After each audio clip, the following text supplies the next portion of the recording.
As previously mentioned, in Go we use two different types of floats for floating point numbers. We have float32 for 32-bit precision floating point numbers, and we have float64 for 64-bit precision floating point numbers.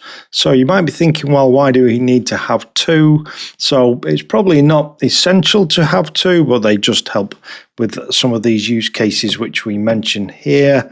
So for things like working with decimal numbers like prices, measurements or percentages, for a lot of that stuff you'd probably be okay with float32s. For performing calculations that require fractional precision, so you might want to use float64s for those, and for choosing between precision and memory usage. So if you want to preserve memory, then you might use float32, but if you need precision, you probably want to use float64. And by default, Go chooses float64 anyway. So let's have a look. Let's declare some floats in this one. And also we'll just use the short declaration syntax just to prove that Go actually defaults to using float64s. So first of all though, we're going to explicitly declare some variables. So we've gone with price32 and price64. And the first one is a float32.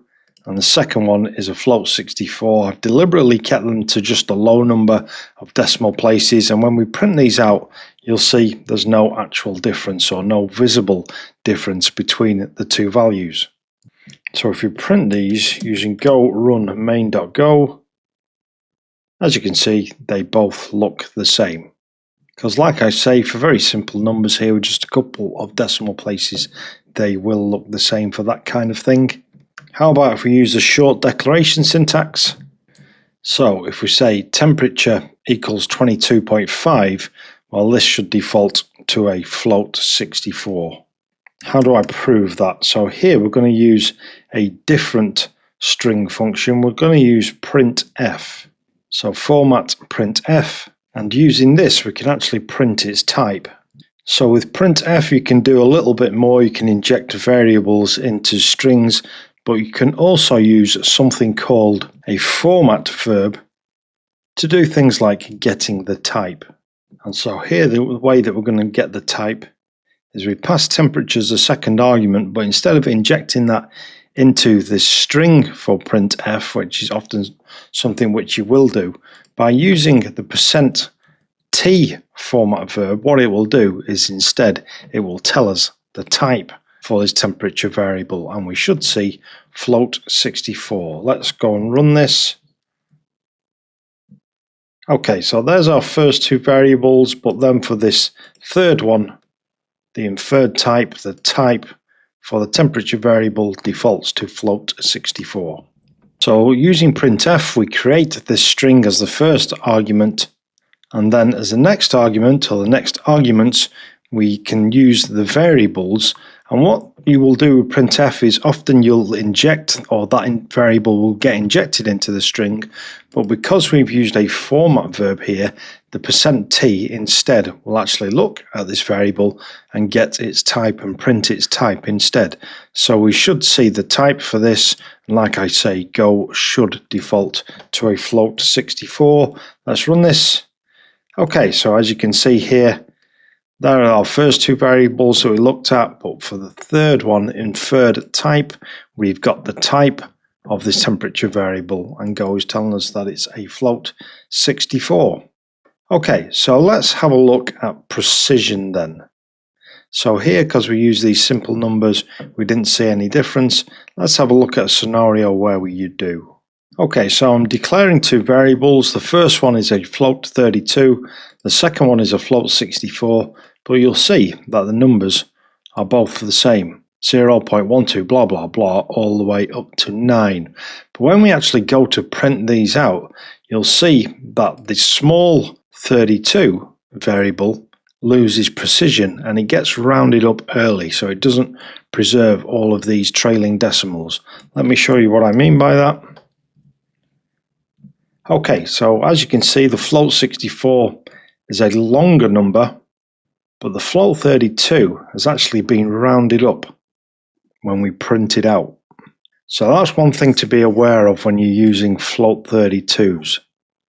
You need to be prepared for some maybe unexpected rounding or loss of precision, whereas float64s, like we say here, preserves more digits. Now in the text versions of the lesson I often include a little bit more information, so if you want to know more about when to use each, then you can find that in the text version of the lesson on GitHub, and I'll leave a link in the description. But for now, let's have a challenge. Okay, so for the challenge, create a program that declares a float32 variable for a price, declares a float64 variable for a temperature, and then use format printf with the %t format verb in order to print the type for both variables, just to prove that those are holding the types that you expect, and then declare a third variable using the short declaration syntax and also print out its type. So you've just seen me do this for different numbers or different variables. I'm sure you can do this. Pause me now and give that a go. Okay, so first of all, we declare the variables. One is a float32, one is a float64. Then we want to print their types, so we're using printf instead of printline, and that enables us to be able to do this. So we're just going to say price type, and then we're using the %t format verb, and that will give us the type for price. And we are also doing the same for temperature, so let's go and just see what we get so far.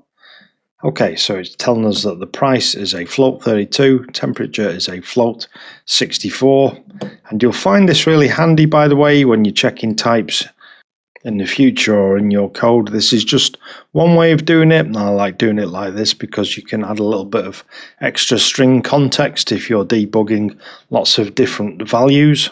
Finally, let's declare a variable, or let's create a variable using the short declaration syntax, and again we're going to get the type using a format verb for height, and so we should see float64 because that is the default. Let's run this.